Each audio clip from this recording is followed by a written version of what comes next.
Good afternoon, everyone. Thank you for joining us for this information session for the 2021 TAPS Cheer competition. My name is John Skees, and I'm the Director of Media for TAPS. We're going to get started in just a couple of minutes, but first I've got some housekeeping items to cover. First of those, this webinar is being recorded. You're going to receive an email with a link to that recording as soon as it's ready. That should be sometime this afternoon. It's also going to be posted on our YouTube page. That's youtube.com/tapsbiz. So you can share this with anybody on your campus who needs this information. Second, if you have any questions, please use the questions feature on the GoToWebinar interface. You'll see that little drop down that says questions on that panel on the side of your screen.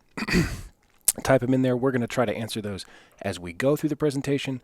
But if we don't get to your question right away, don't worry. There is a Q&A session at the end where we'll play catch-up. But if your question is too specific to answer appropriately in this venue, or if we run out of time and we just don't get to it, please do not hesitate to send us an email or call us at the office, and we'll have that contact information on screen at the end of the webinar for you.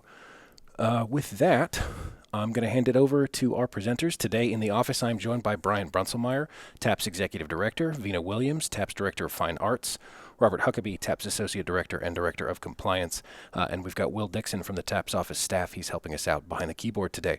Joining us remotely is Chris Henson, owner of Express Cheer, our event partner for this year's competition. And now I'm going to hand it over to Brian. Thank you for joining us for today's webinar, Cheer 2021. It'll be coming to you in December.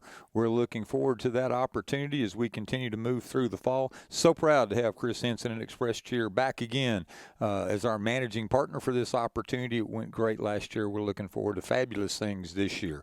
As we look forward, our plans are in the works to be in person. We'll be returning to the Bell County Expo Center if everything works out the way we have planned right now. We plan on being in person. We know that with COVID still hanging around here, there, and probably everywhere, changes may be necessary as we get closer, either per school, per squad, or for TAPS. So we will have a virtual option of some form or fashion. Don't know what that's going to look like exactly yet, but we do have the ability to do that. And then we're also making contingency plans in the event we lose Bell County Expo Center, or in case travel becomes not available down in the Central Texas area, where due to COVID or other things, we will look to find a different opportunity. So we're looking at contingency plans, but our plan right now, in person, for Cheer of 2021. Let's go ahead and talk about the calendar. Vina, lead us off with some important dates. Welcome, guys. Thanks for joining us today. The important dates to have on your radar and on your calendar. The first one is our September 1st participation forms are due. Your athletic director should have already received that and be filling that out this week. They are due September 1st, so please be sure to let them know that you want to participate in Cheer this year. If they have already submitted it and Cheer was not added, you can just contact the office. There is an add activity form in rank 1 that you can add that after September 1st, or if the form has already been turned in. The entry deadlines are generally 2 weeks before the competition. The event date is in December this year, Monday and Tuesday. We will have the schools competing on one day each. So be on the lookout for those entry deadlines. Those are posted on our taps.biz calendar on our website. So if you just click taps.biz and click calendar, all those dates are already listed on the calendar. Vina, I think it's important. Folks may already know what they're planning for the fall. If they do decide after September 1 that they would like to participate in the TAPS Championship contest, what's kind of the timeline there as far as being able to add after September 1? As long as we have that information in and your students are all eligible by that entry deadline, we can accept those later in the year. But once that entry deadline hits, then it makes it more difficult. We just need to make sure that you've added it, and then you have the time necessarily to make sure all your students are eligible and ready to go. I guess a good way of looking at it is we've always struggled to figure out early who's coming and who's not, and how to get them lined up into what division and what category. So as we go through and talk about traditionalists and spirit, etc., it's important for us to know earlier rather than later in order to get a schedule out for folks. So that will help with what your time schedule looks like and what your travel looks like for sure. If you do look at that calendar, you will see that the small schools go on Monday and the large schools go on Tuesday of that week in December. We'll talk about that a little bit later. Robert, let's reach out and talk about Rank One, our student database. It'll be our third year being there. What's that going to look like for cheer this year? Okay, thank you, Brian. Rank One is our database. That's where we have all of our information for our coaches, sponsors, directors at the staff level, then for all of our participants at the student level. That's also where you will put your roster in for your cheer squad. As we look at Rank One requirements, we need everyone in Rank One. We need all of our coaches in there, whether you're an assistant coach. We need you in Rank One.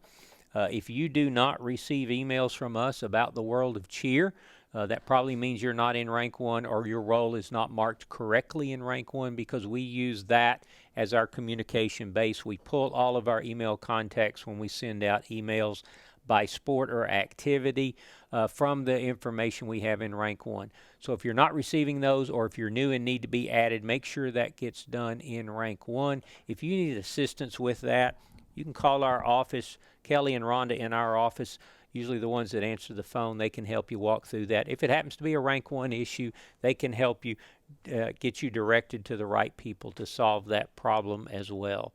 When we look at what's required in Rank One for our coaches and directors in all of our activities, you need to be in Rank One. That's the head coach, any assistant coaches. That's anybody that works with your squad. Okay, so if they're a volunteer, if they're paid, unpaid, anybody that's working with your squad, interacting with the students, we need them in that Rank One database. We certainly need to know who they are as we get closer to the event, when we're putting people on rosters and programs, and knowing who's going to be there representing your school. So make sure that's in there. You may have multiple roles at your school. Make sure all those roles are marked correctly in Rank One. Once you're set up in there and have a profile, need to make sure that information is accurate, updated, and complete. If you have people who are no longer at your school or no longer in that role, please make sure those are noted correctly. And then you'll get to a point where you will complete your annual professional acknowledgement of rules. If you haven't done that already, complete your scope requirements. And Rank One has the ability, when you log on to your account, to tell you if you're compliant or non-compliant in any respect. If you are non-compliant, you just click on that tab and it'll show you what items might be missing. So once again, all of our staff, coaches, directors, anyone working with our students needs to be in that Rank One database. As we move to students, the process is very, very similar. They need to be in Rank One. They complete a profile each year. The parents complete that. Even if they're a returning student, they just update those each year. That information needs to be accurate. They complete their student and parent acknowledgement of rules.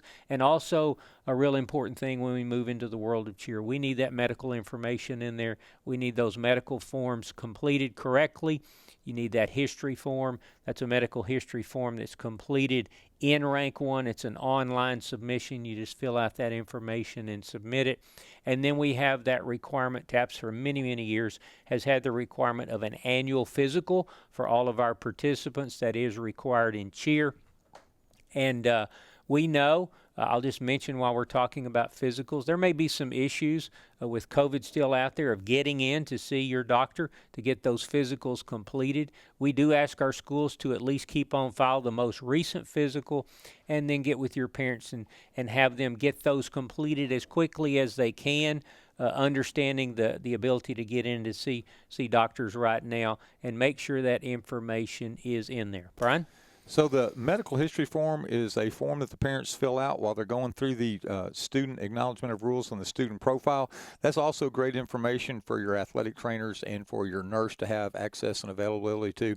The physical form has become more important, especially if you have someone that's returning from an injury, someone who's been out with an illness. We definitely want the doctor to review and make sure they're good. That protects the student, the family, the school, and you as the coach. So the physical form is an important part for cheer, and we appreciate you helping us by getting those in place prior to participating with your cheer team. And the last piece of the puzzle for Rank One student eligibility, you might have some school-based forms, permission forms of some sort, travel consent forms that you require at the school level. You do have the ability to have those as a part of the Rank One database, and those might need to be completed as well. Final category of student eligibility is you might have students who are transfer students, who are international students, or students not living with parents. As those parents complete that profile, they'll answer questions, and if those forms are needed, Rank 1 will populate those forms for them automatically, tell them those forms need to be completed as well, and then our office will help to walk through getting all those forms and applications completed and approved in the normal course. Just keep an eye out for those students that might fall into that category. And then the final step is building your roster. You'll go in, you'll create your varsity team, you'll build your roster. As you pull those students over onto your roster, they'll be showing red or green in Rank 1. Obviously, green means they're good to go, everything's in order. Red means they're missing something. And you can check and see what that is. If you have any questions or need, if you think everything's in order and maybe there's an issue, you can reach out to our office and we can help you work through that process as well. And then, as Vina mentioned, as we get closer to the event, we'll have instructions for entries in Rank 1 as well. Will, let's jump over to the website real quick. We'll begin right there with our resources, www.taps.biz. If you've been there before, it'll look familiar. On the right-hand side of that, Will's Fine Arts. Click on that Fine Arts button. It'll give us a drop-down opportunity. These may be changing their appearance shortly, but they're still there today. Click on the word cheer on the left-hand side, and that's going to take us to the cheer page. That's where we'll find the resources for your coming championships in December. Vina, let's walk through those resources real quick. So on the cheer page, you will see that red toolbar. We've got the rules there. We'll talk about in a minute. But on the left side, we have our, we'll have championship information. We'll add the schedule as it's made and registration and things like that. But there's also the, down at the bottom, there's the rubrics for the mascot competition, the jump and tumble individual skills competitions. And then we have our rubrics and progressions in our deductions, our rubric sheets, and our judges' ranges that explain how to get points in each of the categories. Those are the things that you should be looking at now so that you're prepping your choreography to maximize your performance. For the rules, if you want to go back, up at the top, when you first click on rules, you'll see that there's TAPS rules and then there's the NFHS Spirit rules. We do require you to get that NFHS Spirit rules book for legalities and safety. For our TAPS rules, our bylaws are section 260 for the cheer section. It's the very last bit of the bylaws that we have. So once you click on rules, you can go to taps.biz, click resources, and then bylaws, and you can go to the table of contents and scroll all the way to the bottom to access that cheer section 260. That's where you'll find all the information on the time limits for your program, how long you have for the entire routine, as well as music limits, prop usage, and things like that. Vina, we get this question every year about this time. My cheer squad is going to perform at a volleyball game, or they're going to perform at football, or they're going to perform on their own on the sidelines. Those NFH Spirit rules and the safety considerations therein, do those apply to what we do on the sidelines as well as what we do on the competition floor? Yes, they do. So it is important that you go ahead and get those rules now at the beginning of the year as you're prepping for your pep rallies and your games. Chris, if you would like to talk to our teams about Spirit and Traditional, Chris is here with Express Cheer, and we are glad to have him partner with us. Chris? Yeah, hey there. Hey, everybody. So just really quickly, it's very, very simple. Traditional is more like performance. So think about that's your basket tosses, your stunts, pyramids. It's that full kind of performance. And then Spirit is more of the game day. And then Spirit, you're not going to have any stunts, basket tosses, or pyramids, or any tumbling. And that one you'll have, think more like the game day, like sideline. So you're going to be doing a fight song, does not have to be your fight song, a band chant, and then some crowd leading portion. We highly suggest that you include props in those: flags, signs, megaphones, palms, things of that nature. The other thing that's different is traditional, which is the performance, is a 2.5 minute routine. So it's up to a max of 90 seconds of music. So 1.5 minutes is your max for music. Doesn't mean you have to go all the way that far with music, but that's your limitations. And then on the Spirit, which is like the game day division, each one of those sections is a max of 1 minute, making that total routine be a 3-minute routine when it's all finalized. Once again, you don't have to max out to a 1 minute in each section. If your band chant is less than 1 minute, that's okay. If your fight song that you're performing is less than 1 minute, that's okay. Sometimes less is more. So those are the main differences between traditional and Spirit. Pay close attention when you're signing up for the traditional divisions, based on whether your division ranking like 1A through 6A will determine up to how many athletes you can have on the floor. And then there's the difference between small and large for each of those as well. So be aware of that. And then when you're doing, and then those are divided. So 1A through 4A are all in a division together, but then they're split small and large. 5A and 6A are together, but then they're split small and large, where Spirit is not split based on 1A through 6A. So, and then Spirit is as many athletes as you want to put on the floor. There's not a limitation to it. So just pay close attention to those things when you are creating your routines, and then cross-reference those, especially if you're doing traditional, cross-reference the number of athletes on your floor with the rubrics for the skill sets that are required to get into ranges. And I think that's kind of it for traditional and Spirit. Thank you, Chris. So at our competition for our championship event, we will have our varsity teams performing 2 times. You perform your first preliminary routine. They're the same routine, but the first prelim is 40% of your score. After you perform, you will pick up your score sheet and have a clinic with the judge, an opportunity to ask questions and get feedback. Then you'll go off to warm up again, and you'll perform for your final, which is 60% of the scoring. So that is your varsity team, and so you choose if you want to do that Spirit or your traditional. You can have one varsity team enter into our championship event. We also have an exhibition team. Occasionally we have a second team for some of the schools. You can enter in an exhibition team. The exhibition teams only perform 1 time, but it can be Spirit or traditional. They do not compete for the varsity championship title. However, they do compete for ratings and feedback from the judges. We also have our individual skills events, the tumbling and the kicks. I'm sorry, it's not kicks.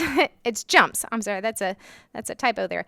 The tumbling and the jumps. And then Chris, we've been talking about having stunt groups, an opportunity for that. Can you give a little bit of information what that might look like?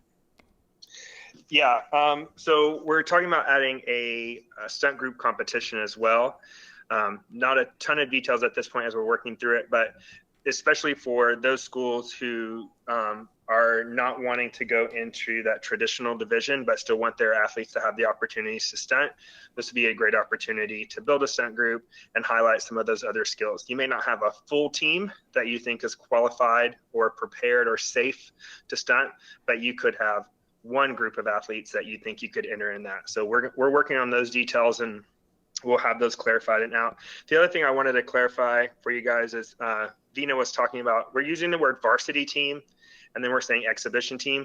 Varsity for purposes of TAPS competition doesn't mean it is what you've denoted as your varsity team at your school. For purposes of TAPS, you get to determine who is on that team from the pool of cheerleaders that you have. So you are not confined to say, this is like, we have a freshman JV and varsity cheer team at our school, so but only varsity is going to be allowed to compete at TAPS.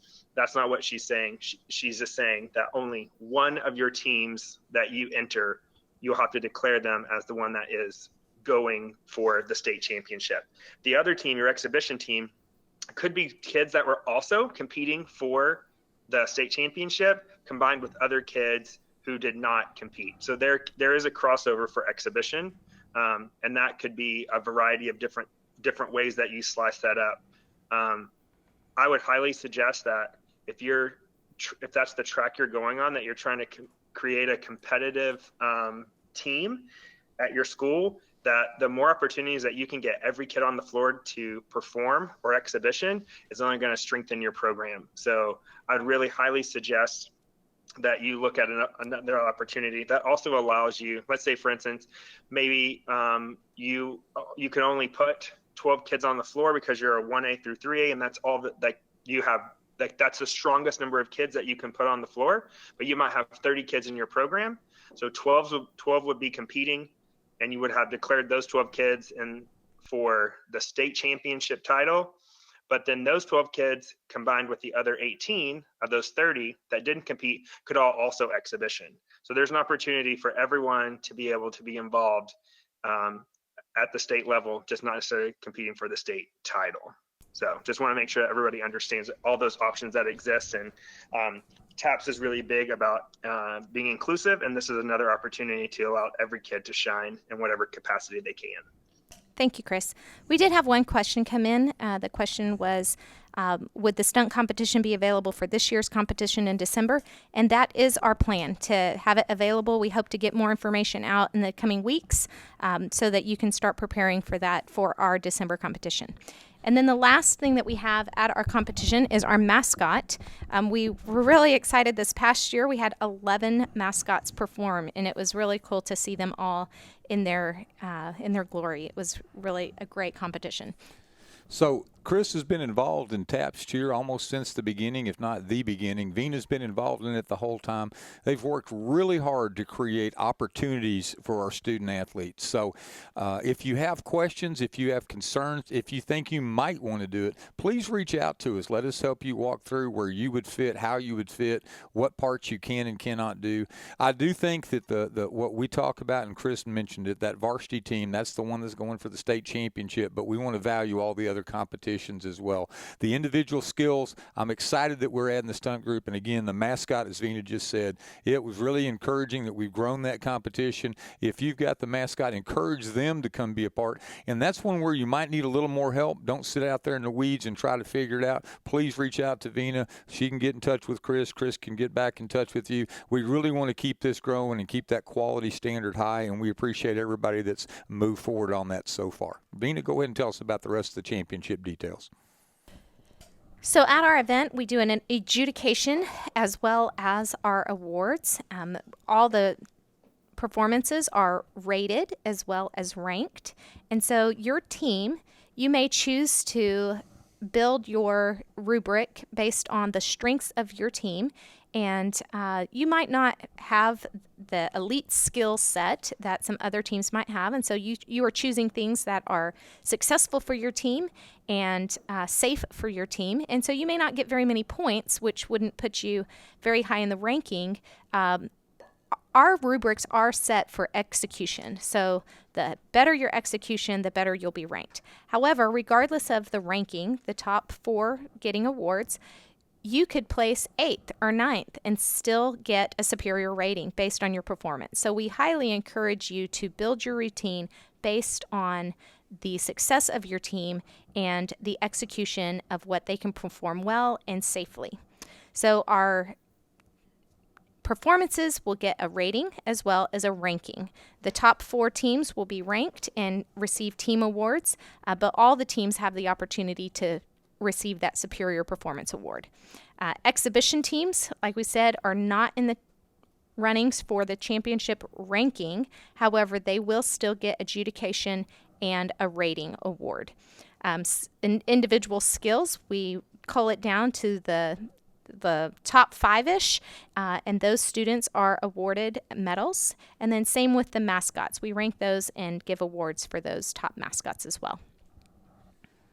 Vena, as we're sitting there talking about, or Chris, one of you, what can a coach expect after that preliminary round? We go back and we get it to review our what happened on the floor. We get to see the video.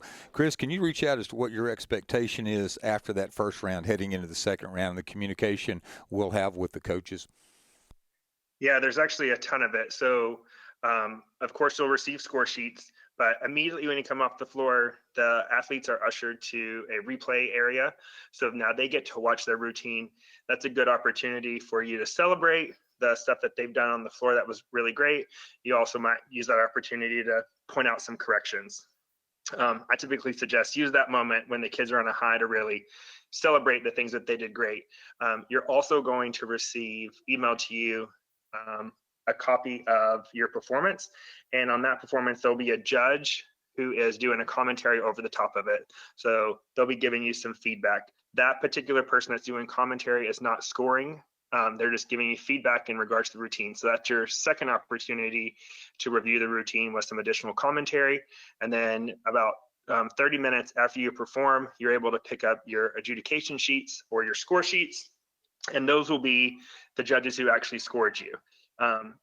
I always suggest that if there are any questions that you then take those and you go to our review tent, and that's an opportunity for you to ask any additional questions. If there's anything that you're not sure about, want clarification or know how to do better, that's a moment to have continued education. So we say go to the review tent and check it out. It's always surprising to me every year that we leave the TAPS state competition and there are programs that haven't picked up their score sheets. Like they just never came and got them at all.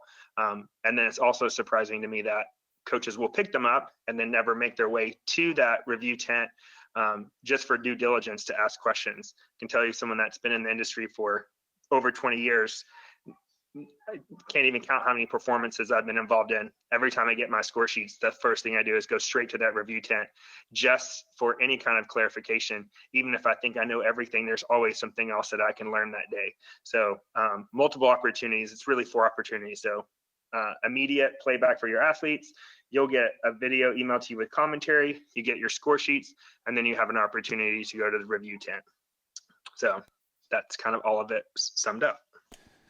Chris, we've been doing this a while. I want to applaud you for last year and the way you and your staff handled that. I think it brings that whole new mark to educational aspect of cheer. And like you said, there's multiple opportunities to figure out what went well, what went wrong, what needs working. But at the same time, it's a chance to celebrate everything, and every day is a chance to learn and get better. So to you and to your staff from last year, and we look forward to it this year, thank you.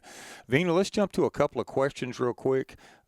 Basically, we're going to be performing the small schools on December 6th and the large schools on December 7th. So kind of walk them through that day just real quick. It's going to, as what that's going to look like for the coach.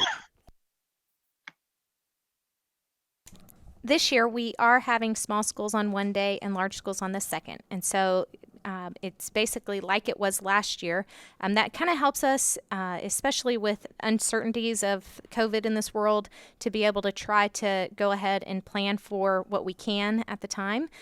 So prelims and finals will be the same day. So you'll perform your prelim in the first, and then you'll have your review, and then you'll perform your final in the afternoon before we do individual skills, mascot, and any exhibition groups. Another question that we had that came in was about the spirit divisions. Last year, because we were split by day, 1A through 4A versus 5A and 6A, we will have split spirit divisions this year. So spirit divisions will be, if you're 1A through 4A, you'll perform on that first day, and spirit divisions for 5A, 6A will perform on the second day. And those are separate championships, so 1A schools are not 1A through 4A are competing together, and 5A and 6A are competing together, just like last year. So the important thing, Vina, to me, we've always had discussion about divisions and how many are in this and how many. We can break down more divisions and we can separate more the more that participate. And really, that's the key driving factor, is it not? Is how many schools of each size participate so that we have that opportunity. And last year, I think we had a real growth in the spirit division, especially in the 1 through 4A realm. We did, and spirit has been definitely growing in just since we've offered it. One thing that you can do, we do have our TAPS Rewind on our YouTube channel. Those are a great opportunity to check out last year's videos and kind of see what that spirit division looks like. You can check out the traditional, but the TAPS, the YouTube channel, TAPS Biz, check that out. Just look for TAPS Rewind for 2021, and you'll be able to see, 2020, you'll be able to see the difference between that spirit and that traditional. Robert, go ahead and talk to us about the COVID protocols and what we think we have and the opportunity to go forward. Okay, so we are still dealing with COVID. Everybody's full well aware of that at this point. We had our protocols in place last year. Our schools did a great job of working through issues at the school level. We were able to host our championships. We did have protocols in place. We have published our protocols for this school year. Those are on our website. If you go to the main website, hover over that resources tab, that first item that drops down says COVID information. Our most recent protocols are posted there. In short, your school, like last year, is required to have its own protocols for the participation of your students, for how you handle things on your campus with regard to camps or practices, anything along those lines. What we are saying currently is that with regard to masks, those are allowed at our competitions. If your school protocols dictate that you need to do that, they are not required. So that's where we are currently. As always, we will continue to monitor situations throughout the year and around the state. But in essence, you determine the protocols for your students for the participation, and the other schools do the same for theirs as well. So, Robert, when we're thinking about the football season getting ready to kick off or the volleyball season already underway, and you're going to another school or you're having schools come to your place to compete, talk to us or take us through just a little bit. What's COVID going to look on the sideline, and what responsibility do they have to follow TABS rules there, or who sets those rules and how does that work? So we allow our schools, because it's their facility, to have their rules, their protocols in place for hosting their facility. So if you're the home team, your school should have protocol in place for any cheer band, fans, those kind of things. You should have those in place, and those need to be clearly communicated to all of your opponents. If you happen to be the visitor and you're going to somebody else's facility, make sure that you, as the cheer sponsor, certainly your AD and your head coach, regardless of the sport, make sure you know what those expectations and protocols are. Last year, our schools did a great job, but we worked through capacity limits of fans. We worked through if we were going to have auxiliary groups, and if so, where they would be placed, and all those kinds of things. Those kind of things will be in existence for some of our schools again this year. Just make sure you communicate and know what those expectations are. I think the biggest thing I could say this year is that things probably looked more like last year. Things will be a little different. I think each individual school is going to set their own tone.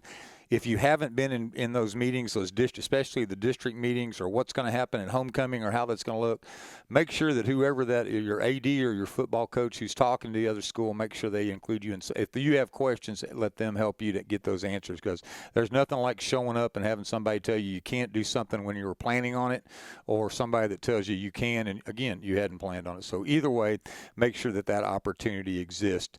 Vina, we had a couple of more questions or answers, and do you have a couple of answers, or what are we thinking? One of the questions that came in was, how much time is there between prelim and final performance? Last year, there was about 3 hours, a little bit more than 3 hours. Basically, we start the day, and all the prelims for that day happen for all the schools, and then we'll take a lunch break, and then we come back and start the cycle all over again. We will keep the same order of performance from the morning versus the afternoon, so that the time in between for each school is equal. So we're not changing the order of performance for the afternoon. So the same morning schedule will be the afternoon schedule. We do add in a lunch break for the judges, so that gives you a little bit more time to rest and prepare mentally for the afternoon performance. I can say Chris and Dean are going to spend a lot of time on the schedule to make sure that it works out. They've both got experience, really relying on Chris and his experience in the cheer world to make sure that it's as sound and as safe and as fair as possible. I think we were able to do that last year. One day may or may not be the best opportunity, but I think where we are with COVID right now and moving forward, we can definitely make plans to at least ensure that we can do that. I'd rather say it's going to be one day right now. We know what to expect. You know what to expect. Than to perhaps have you planning on 2 days of hotel rooms and whatever, and then have to jump and scramble to come back. So right now, small schools on Monday, December the 6th, and large schools are December the 7th on that Tuesday. We look forward to seeing you. I don't see any other questions that come up. Chris, do you have anything that you'd like to add before we head on out of here?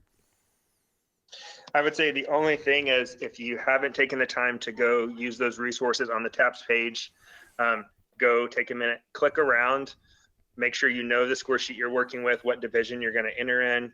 Start early. Don't wait till the last minute. Everything's there, and we've not changed anything from last year to this year. Everything is exactly how it was. And reach out to Vina or myself and let us help you and guide you through the process and help relieve some of that stress.